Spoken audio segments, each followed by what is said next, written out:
My parents left me. Everything in the will. My sister cut me off and blamed me, even though I never asked for it. Now I have to choose between keeping the inheritance that could fix my life or losing my sister. I'm 33. I live in Portland, Oregon, in a studio apartment in the Hawthorne district that costs me $1,390 a month. I work as a social worker for Multnomah County. My salary is $52,000 a year before taxes, before the $27,000 in student loans from Portland State that I'm still chipping away at before groceries and gas, and the $87 a month I spend on the parking spot behind my building because street parking in Hawthorne is a competitive sport. I drive a 2015 Subaru Outback with 168,000 miles on it. The heater broke in October. It is now January. I live in Portland. The heater is still broken because the repair estimate was $1,400, and I had to choose between that and keeping my student loan payments current. So every morning I drive to work in a car that is 38 degrees inside wearing 2 coats and fingerless gloves like some kind of Dickensian orphan. And I sit in the parking lot of the Multnomah County Human Services building waiting for the engine heat to slowly creep into the cabin before I go inside and help other people navigate their crises. That's my life. That is the full, honest, unglamorous context. My sister Brooke is 36. 3 years ago, she married James, who is 42. James is a tech executive at Intel out in Hillsboro. He makes $310,000 a year. They live in a 4-bedroom house in Lake Oswego that's worth $920,000. Brooke does not work. Her official title, and I'm not being sarcastic, this is what she puts in her Instagram bio, is stay-at-home dog mom. She has 2 golden retrievers named Biscuit and Waffles. They have matching monogrammed beds. She drives a white Mercedes GLE. I want to be very clear about something before I go further. I love Brooke. I love her more than almost anyone on this planet. Growing up, we were inseparable. I mean, genuinely inseparable. We shared a bunk bed until I was 14 and she was 17. Not because our parents couldn't give us separate rooms. They had a 3rd bedroom, but because we didn't want to sleep apart. We shared clothes. We had a secret language when we were little that drove our parents insane. She taught me how to French braid hair. I taught her how to ride a bike without training wheels, which is ridiculous because she was older, but she was scared and I wasn't. So I went first and then talked her through it. That was our dynamic. I went first, she followed when she was ready. I'm telling you this because I need you to understand that what's happening right now is not some petty sibling rivalry between 2 people who never liked each other. This is a grenade that went off in the middle of a relationship that has been the most important one in my life for 33 years. Our parents are Dave, 64, and Karen, 61. Dad worked as a mail carrier for USPS for 33 years. Mom was a receptionist at a dentist's office. They are good, simple, hardworking people who never made a lot of money but never complained about it either. They own a 3-bedroom craftsman house in the Sellwood neighborhood of Portland. It's worth about $610,000, which still blows my mind because I remember when Sellwood was the neighborhood where you went to buy used furniture and weird candles, not the neighborhood where tech workers bought bungalows for 6 figures over asking. That house is essentially my parents' only real asset. They don't have pensions. Dad has a modest USPS retirement. Mom has basically nothing. Social Security and the equity in that house. That's their entire financial universe. Growing up, they always said the same thing. You two are our retirement plan. Someday everything goes to both of you equally. Both of you, equally. We heard it 100 times. Okay, here's where everything falls apart. Update 1. Thanksgiving, the announcement. Last Thanksgiving, the whole family is at our parents' house in Sellwood. The turkey's done. The table's set with Mom's vintage tablecloth that has the cranberry stain from 2011 that she refuses to bleach out because she says it adds character. Dad's already had 2 beers, which for him is practically blackout drunk because the man weighs 155 pounds and has the alcohol tolerance of a golden retriever puppy. After dinner, while we're all sitting around the table in that comatose post-turkey haze, Dad clears his throat in that specific way he does when he's about to say something he's been rehearsing. Mom puts her hand on his arm. That's when I knew something was coming. Your mother and I have been talking, Dad said. We've been meeting with an estate attorney. We're updating our will. Brooke smiled. I smiled. This seemed perfectly normal. They're in their 60s. Responsible adults plan ahead. Good for them. We've decided to leave the house entirely to Tessa. The silence that followed was the loudest sound I have ever heard in my life.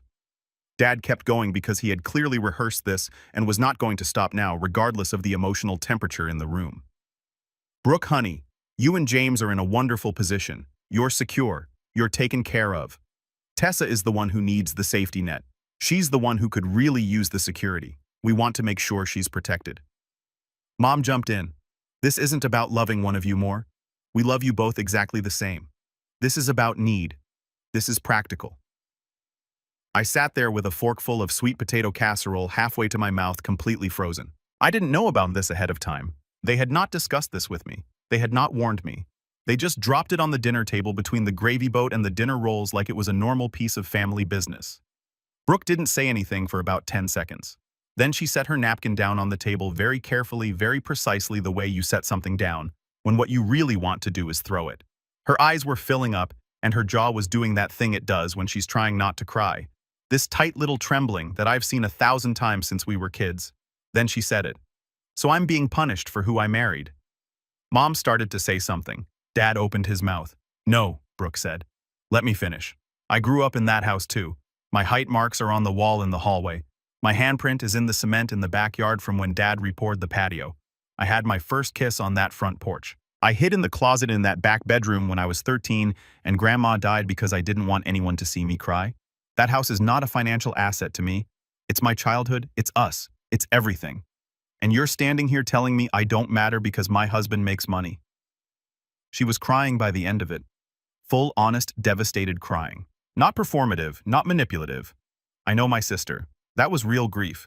And here's the thing that has been eating me alive for 7 weeks now. She has a point. She didn't ask to be cut out. She didn't marry James because he was rich. She married him because they met at a friend's wedding and he made her laugh until she snorted, and he sent her flowers every Tuesday because their first date was on a Tuesday, and he once drove 4 hours round trip to pick up a specific kind of dog food that Biscuit needed when the local store was out. She married someone she loved. He happens to be wealthy. That is not a moral failing. That is not a reason to be cut out of your childhood home. But here's the other thing. The thing I can't say out loud because it makes me sound horrible. I need that house. I mean, I really genuinely, in a way that affects my daily survival, need it.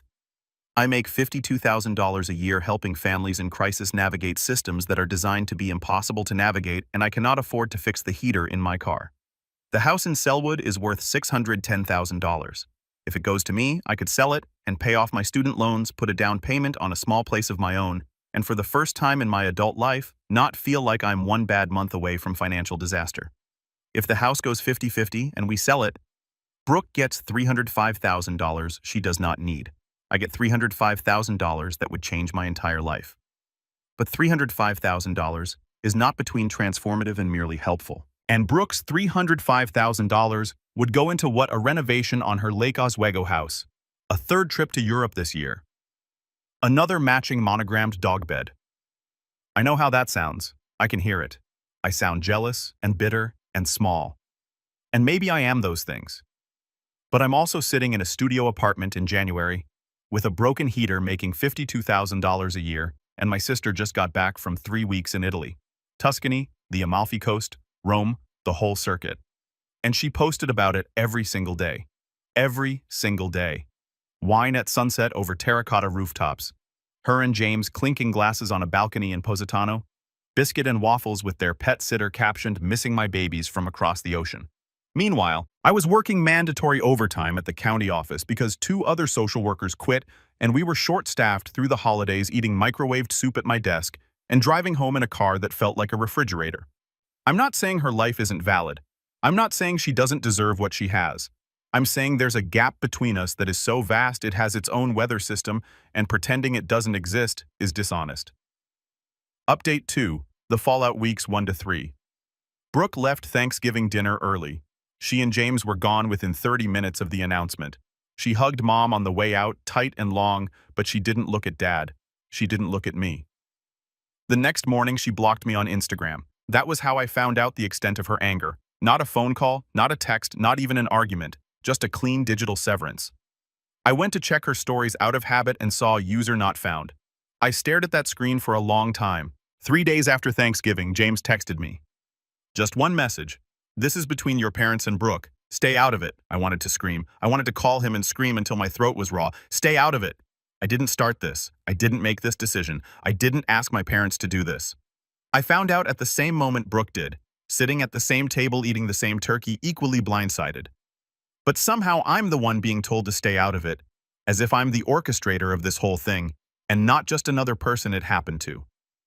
But I didn't scream. I didn't call. I didn't text back. Because what would I say? James isn't wrong. This is technically between my parents and Brooke. But it's also between me and Brooke, and between me and my parents, and between all of us and the family we used to be before a piece of real estate blew it apart. Dad called me the Sunday after Thanksgiving. He sounded tired. He sounded old in a way I hadn't noticed before. When did my dad start sounding old? Your mom and I made this decision to protect you, he said.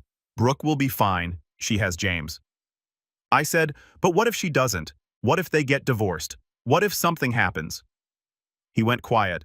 A long, heavy quiet. The kind of quiet that tells you a person hadn't considered what you just said and is now considering it very hard.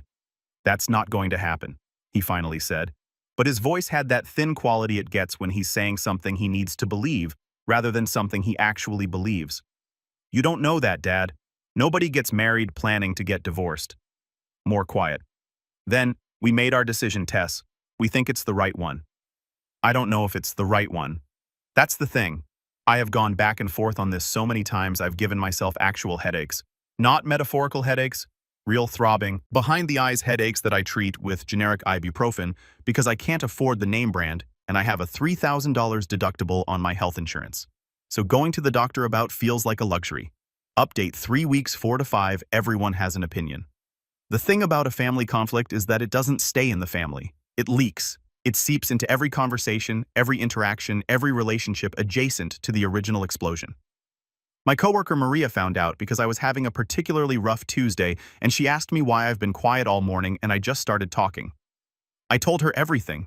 The house, the will, the blocking on Instagram, the silence. Maria is 54 years old. She's been a social worker for 22 years.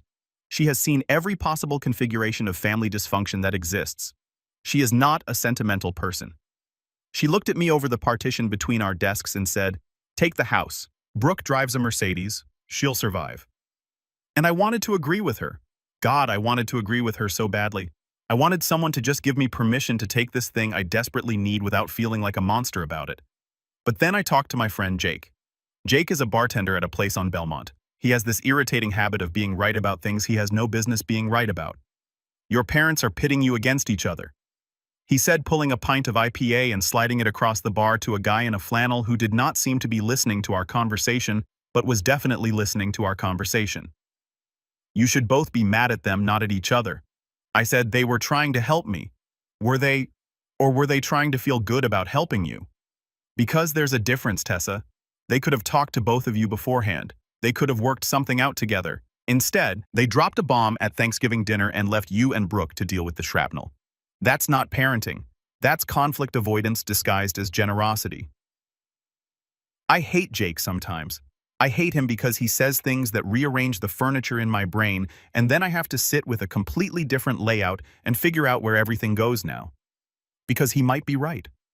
Mom and Dad didn't discuss this with either of us in advance. They didn't warn us. They didn't ask Brooke how she felt or ask me if I was comfortable with the arrangement.